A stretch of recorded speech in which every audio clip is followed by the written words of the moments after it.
Okay, final stop, and I can report and implore you all to please not attempt to come around here over the next few months, because Easter tides are already here and the water's so much further in, and it's 40 minutes from proper low tide, and it should be. A month ago it was much drier around here. This is some interesting terrain.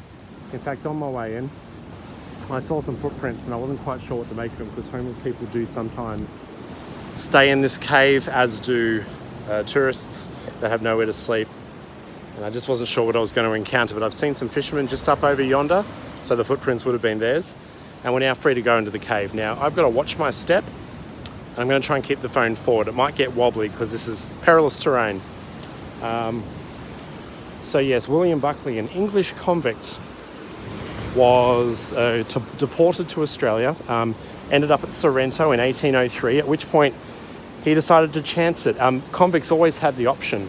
This big boulder, by the way, has fallen from above us. And one day this will all tumble down. Hopefully that day is not today. It's been standing for 170 years or something, so we're probably good. Anyway, convicts were generally free to walk away from their encampment. There was nowhere they could go anyway. It was more dangerous to leave the encampment.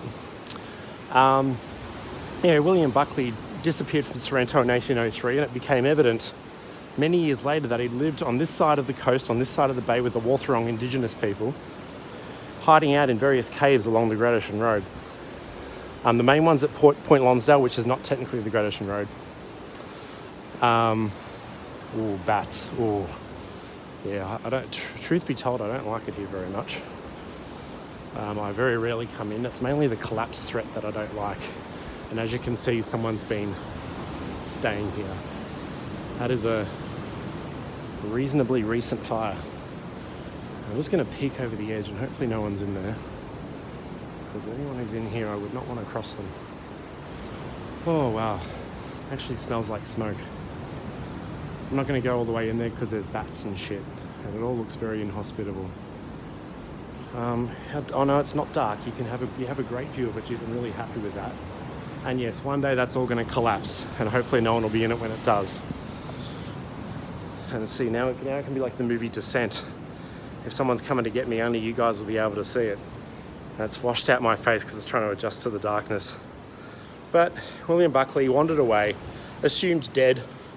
Turned out he'd been living around here for a long time. And by the way, look at the view. That's special. This is a special part of the coast. This is one of my favourite parts of the coast. But as I said, it's a bit perilous. I'm very experienced on these rocks. But anyway, it turned out he'd been living with the indigenous population for some 30 years. And, it gave way to the Australian saying, you have Buckley's chance of survival. Now, of course, he did survive and lived for a long time. But one of the main reasons I wanted to bring you here, apart from the spectacular nature of it, is that homeless people make camps in there.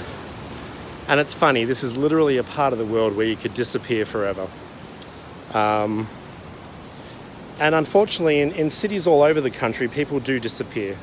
And they disappear in plain sight. The mentally ill, people whose housing situation becomes precarious, people who can no longer afford their medication if they have a mental health problem, and many of them do. And they've got to find somewhere to live and somewhere to be and somewhere to be happy. I fear for the people that have to stay in this cave, because this is not a safe location, and the tide is actually roaring in.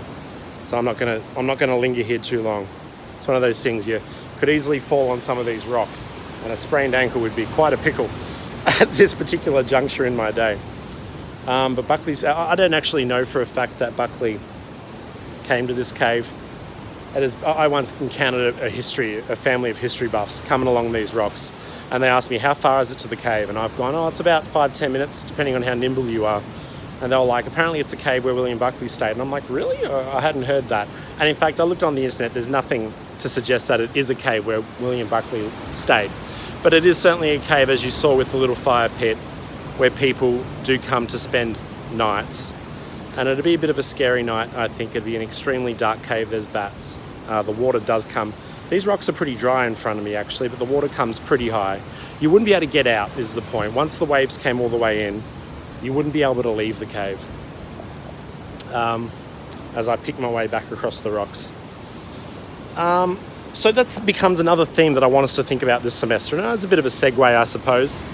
But I wanted you to think about it in the context of convict culture as well. Australia was a nation built on reformed criminals in some respects. Reformed criminals and British soldiers and British bureaucrats, pretty nasty British bureaucrats. Anyone who's read about the history of the Irish in Australia will know that we had oppressed populations from the moment Europeans landed on this continent. Indigenous on the one hand, but also the first underclass in this country were Irish settlers. Now, William Buckley wasn't Irish, but he was a convict, and they all kind of get lumped in together. But despite being a convict-based society, we've forgotten, I think, about the most vulnerable people in Australian society, the mentally ill, the precariously housed, people who don't have a fixed address, people who were abused as children and were forced to leave home at a very young age. University populations in particular are very underrepresented for people from difficult backgrounds. For too long, universities have been a location where the rich and affluent go and get good educations to get great jobs and continue to be the rich and the affluent. So it's a sad part of this coastline. It's a rugged, dangerous, makes me feel very small, it's a very sublime location. By sublime, I mean a location that shows me just how little I am in this world. I'm sure I can hear these waves crashing in. I can't stay here much longer. But I want us to think about the precarious nature of employment, the precarious nature of young people in particular, vulnerable young people, mentally ill, drug addicts, people who couldn't stay in their homes. And I want it to be a backdrop as we study personality throughout the society.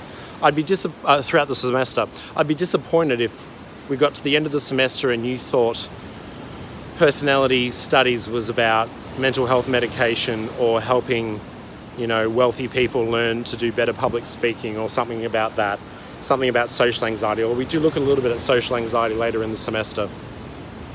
I want it to be grassroots. I want us to consider as many factors as we can as we go throughout the semester. That's it for me for the time being. I've got 1, maybe 2 vignettes to record still. These will be the only ones recorded on this beautiful coastline. Speak to you soon.